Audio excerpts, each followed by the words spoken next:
Trent trained yesterday completely normal. It was not a knock. Trent was a bit ill, but that looked yesterday pretty good. And so with Welch we have to wait. He didn't train so far. He didn't train with the team so far. So, but can't say anything more about that. So, what was the other one? Ginny, yes, Ginny trained as well. So all good. How does that first defeat of the season affect the mood of the squad, if at all? Like a defeat is, it's not cool. It's not what you want. It's not what we are going for. So that's how it is. But it's not that we should not be surprised that things like this can happen, especially when in a game when you're against a really strong side, when you don't use your big chances and we said a few times, you leave the game open, and then if you leave the game open, there's always a chance for the other team, and so that's what happened, not more. But I don't think affecting the mood after a defeat. Yeah, of course, immediately after the game, the mood is not good. But then you have 2 days in this case to find back on track. And that's, I would say, worked so far. We will go to Chelsea and try our best again. But in games like this, you never can be sure that you will get the result you want to have. You have to work for it, and that's what we try. Raheem Souness has again been very complimentary about your team, says that this Liverpool team would give any team from any era a real game. You've already come through a big test against Spurs, another top 4 rival this season. What kind of a statement would it be if you were to open up a 5-point gap on another title rival or top 4 rival in Chelsea this weekend? I don't think in this category, to be honest, because it's difficult enough to try to win the game or even to get a point at Chelsea, and I don't think about a 5-point gap. And a 5-point gap, 31 match days before the end is nothing, because we play them again, so it's absolutely nothing. It's only about getting points on our account, and that's all what we try to do. And if Graham says that, yeah, he's right, would give all teams a proper game, and that's the best news, to be honest. That's exactly how we see it as well. But give somebody a proper game doesn't mean you will win that game. It only means you are competitive, and that's what we are. That's what we have to show again. And I thought the Chelsea game was just an unbelievably interesting game, to be honest, in the analysis as well. So we needed time to adapt. Yes, we had a new formation. Yes, and that's without the ball. Against the ball, defending is a bit more complicated than with the ball. And so it felt maybe a bit like Chelsea had, and for us as well, it was not uncomfortable. And we think, okay, they pass there, and we were not ready. It was because of little details, but they are absolutely important. And for the boys, it was a big challenge, because I know how people see it, and always, and you let them play after a long time. We have 5 players. Okay, Fabinho played a few minutes, but we have 4.5 players with the first minutes of the first start in the season, and then we all think they need to be ready in that moment, use the chance, or you will never get another one. But that's not how it is. So it was a really difficult task, and I was happy how we adapted in the game, to be honest. So with all the things they did, at the end they needed a free kick, and maybe offside, maybe not, not important, and a world-class situation of Hazard. And to win the game, so we had the bigger chances and all that stuff. So that's good news, but still we lost it, and that's what can happen. It's not a problem. But how I say, it's always about the result is the most important thing, but the performance is pretty important as well, and for analyze much more important. And so we learned a lot in that game, and it was just interesting to see how we adapted in a pretty short period of time, and with a pretty much completely new formation, and that's good, but we have to do better, because Chelsea will make changes, of course, and Hazard will not only play 20 minutes, so will give us a few questions probably over 95, and a lot of other players will come in, Jorginho and Kante and all these boys. So it will be interesting again, and I'm looking forward to it. You've got a few to come back yourself. Yeah, I know. Just as far as Virgil is concerned, obviously with it being such a colossus in your defence as well, what sort of an impact might that have? or has that had, or even on training maybe? Oh, Virgil is a world-class player. There's no doubt about that. And if you miss a world-class player, it's not cool. But Dejan Lovren made his first game after the World Cup, I would say around about 10 weeks. Most of the time he was that injured that he couldn't even think about training, because in that part of your body is something you cannot do fitness, nothing. So, and after that long period he played an outstanding game. Joel Matip, long have been injured, now 2 games in a row, played fantastic, and both fullbacks didn't play in that season so far. So that's we all get judged constantly, but it's for the boys it's much more important what I think about their performance than what you think about their performance. And I can imagine that people say, oh, thank God all the others come back again and stuff like that. But these boys did a really good job. So if Virgil is fit and can play, then he will play. So why should I make? But if not, then obviously we have options, and that's really good. That's really good. And for that, yes, his impact is always obvious, but we could play football and before Virgil van Dijk, and we can play without Virgil, thank God.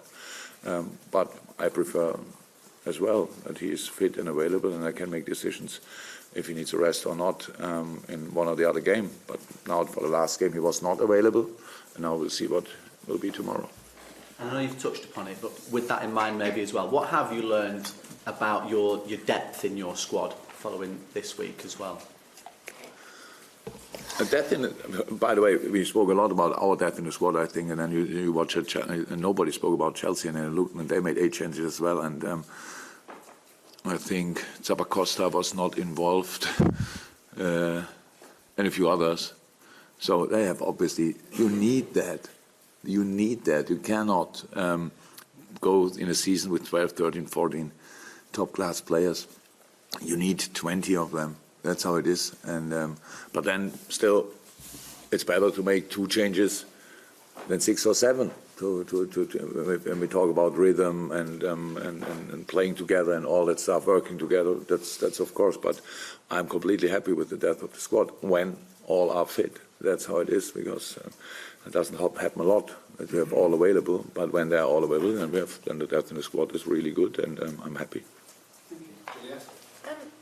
I know the disappointment of midweek and being out of the cup competition so far, but an advantage of that up until January now, you can just focus on the 2 competitions, the Premier League and the Champions League, which some may suggest would have been a better priority than also being in the League Cup as well. If you see like this, then you don't play Champions League, and you go out in the first round and it's Carabao Cup, and then you have enough time to focus on the league. Yeah, it's not. We do the job to play all the games somebody gives us. If you want all competitions we are in, we want to win, and it's the job. I said before the game, the stadium will be full. So means we have to be at 100%. That's what we try to do. In the moment, I don't see a lot of positive things, to be honest. When I think about losing a cup game, but I know that if you go the next 2 rounds, I'm not sure, would not be the biggest problem match-wise in January. Yeah, if you go in the semis, I think then around about then it's getting a bit more busy, and that's not cool. But if you're that far, then you want to go for it, of course. So, but that's clear before you start a competition. And I think before or when I came in, people expect more or less that in these kind of games you line up all the kids. If one of us would have done that in the last game. And I didn't speak to Sari before the game and ask who you will line up, and I line up them, then we have a proper game. So, but if we would have brought the kids, or I would have done that, that would have been a funny game. So that was a real cup game, and both teams showed how important this cup is for them, and I like that. So we lost. That's not cool, but that's all. So with the changes that I guess you're going to make and Chelsea are going to make as well, are you expecting a similar kind of game than you had in midweek? Yeah. The same one as midweek. At least, yeah, it will be. tough. It will be intense for both sides. It's a big one. It's Chelsea versus Liverpool. So that sounds already good. And then now we have to make sure that it is good. And that will not, for both teams, it will not be an easy game. Both teams know that. But how I said, the best preparation for us for the Saturday game is the Wednesday game, because you can never know more about an opponent than in a match you play against them. And of course, a few different players on the pitch, for sure, for Chelsea. And but we try to use our information from Wednesday to do it better. Jurgen, I'm sure it'll be a different starting lineup tomorrow, but given the fact that you've had a couple of days to reflect and work with the squad, can you sense an added determination in the players to make sure that at Stamford Bridge it's a different result? An added motivation, maybe? Yeah, for sure, but it's not that I go, to be 100% honest, that I come in on Thursday morning and then speak immediately in which way we strike back and things like this. Are obvious, we want to strike back. That's sports. You lose once, can happen. If you play them again, you try to correct that case, and that's what we try, of course. But it's now today is the only session we really have, and then we travel to.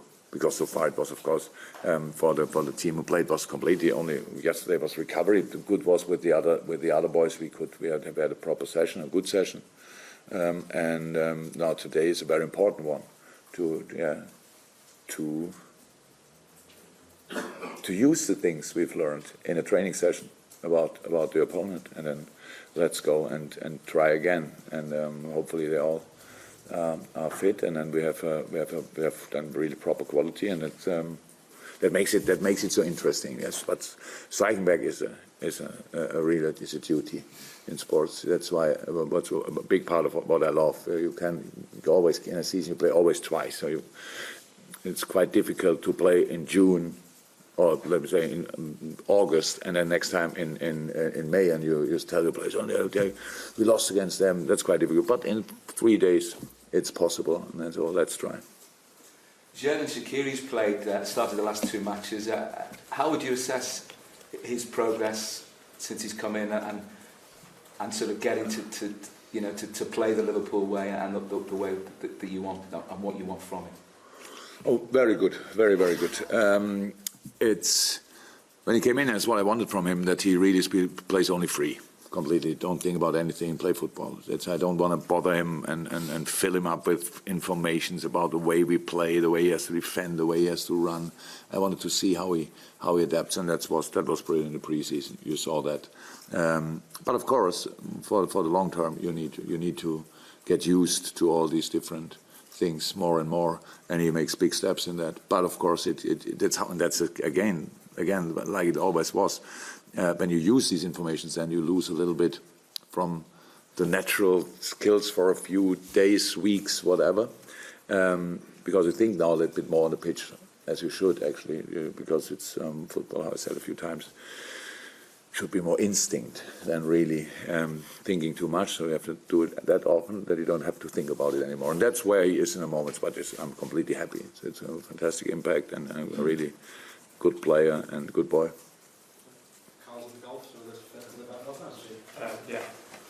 I don't know. Sorry, I don't know if German newspapers. I had an argument with Shaqiri on the pitch. I hadn't. Only to make it clear, I hadn't. He was only the first one who was involved. I met, and it was the second after the free kick we had, and I wanted to do it differently. But he was not. He was not even involved in the free kick. So, but it was only about that. You mentioned that was a good preparation playing them earlier this week. How important was it to get an early sight of Eden Hazard, and how highly do you rate him? To get an early what? Like an early sight of what Eden Hazard can do. Obviously, you know what he can do, but obviously he did it specifically in midweek. How important was it to see what he can do? A couple of years ago, I think we played Chelsea. Yeah, Chelsea when Diego Costa and Hazard. I mean, they played obviously in a different system. The two strikers were then Costa and Eden Hazard, kind of very offensive players. And I know exactly how good he is. That night it felt like, wow, okay, we can defend all of them, but not him. Yeah, Einazar is a special player, obviously, and he enjoys these 1-1 situations or 1 versus 2 or 3 situations. He enjoys that. So that's good. That's not. I didn't need that game to know about Aiden. So that was already clear before. And obviously it's the start of like a particularly critical week. Do you think like it'll have a critical impact on the end of the season? Do you think? Is he playing? Since the last international break, we knew that we face all these teams, and the boys did so far. We played Tottenham, PSG, Southampton, Chelsea. So we are halfway through, and so far we did really well. So we did really well, performance-wise, very well, result-wise, very well. Last one is now, that's how it is always. Obviously feels like it's the biggest impact, but I don't think so. And before we started that, it was clear that a game against Chelsea at Chelsea will not be children's birthday or whatever. That's pretty intense. And then you go to Naples, which is a tough place to go, and then Man City is coming. But we all know how these games were. Maybe we won them last year, but it was always nearly over the top what we had to do. So that's how it is. That's an interesting month, to be honest. So, but so far so good, and boys are fully in it and are ready to go, and then we have to see what we will. But the impact for the season, all games have impact for the season, as much. It's all we don't know that in the moment, but we are quite positive. Let me say it like this: we are quite positive that we can get a bit of all these games.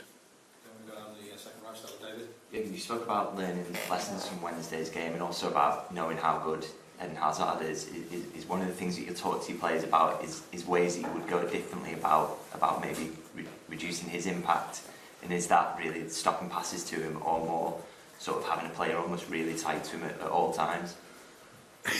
Yes, pretty much all of that. But it is stopping passes to Hazard, yeah, good idea. Being close, also time good idea, but he likes that somebody's close, to be honest.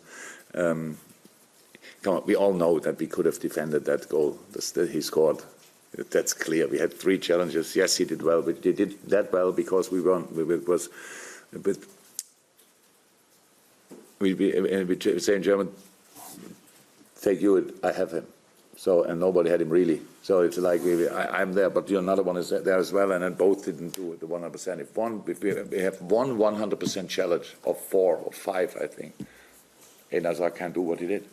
So that's how it is. But that's not new. No, but he used the situation that always it was a little. Both players were in doubt. Am I or are you? Well, yeah, we never want to do that. Never. It's always clear we need 1 for the challenge and 1 for the protection. And we had 2 for the protection, 3 times. So, and then I would say still not possible to score a goal, really, but he did because of a perfect finish. So I can easily respect that, but no player is not defendable. That's all how it is, of course. But it's difficult. We are difficult to defend. If you give Sadio Mane the ball in the wrong space, then you cannot get him anymore as an opponent. It's not possible. So in all these things, we have these players as well. So it's good. But yes, we have to make sure that we close the right spaces. And if we have a challenge, we should try to win it a bit more than we did in that situation. It's obviously a lot of talk about Hazard, but how important is Jorginho in what Chelsea do under Sarri? Very. That's good, eh? How do we defend Jorginho? Huh? So, and then we have these 2, and then Willian is there, of course, and Morata or Giroud. And then Kovacic is running with the ball like a Formula 1 car, and Kante. Oh, don't forget him. Oh, come on, that you cannot. That's yeah. They are pretty important, all of them. That's how football is. That's why I love that game so much, because they're all important. Isn't that nice? So, and they, in the best way, they are all important. Our boys are all important. So let's be important. Let's try to be very decisive. Let's try to be at 100%, and let's play football. Because when we played football, we caused them a lot of problems as well. We should not forget that we had the bigger chances in that game. I don't like talking about chances when you don't use them, but they were there. So they were obviously big, our chances. Sadio was big. I forgot after the game the two biggest chances, to be honest. When I spoke about the game, I forgot Sadio and Daniel. How can you forget these chances? And that's, if we score there, then we talk about exactly the same strength of the Chelsea team, but we would have won the last game. So let's try everything to win that game.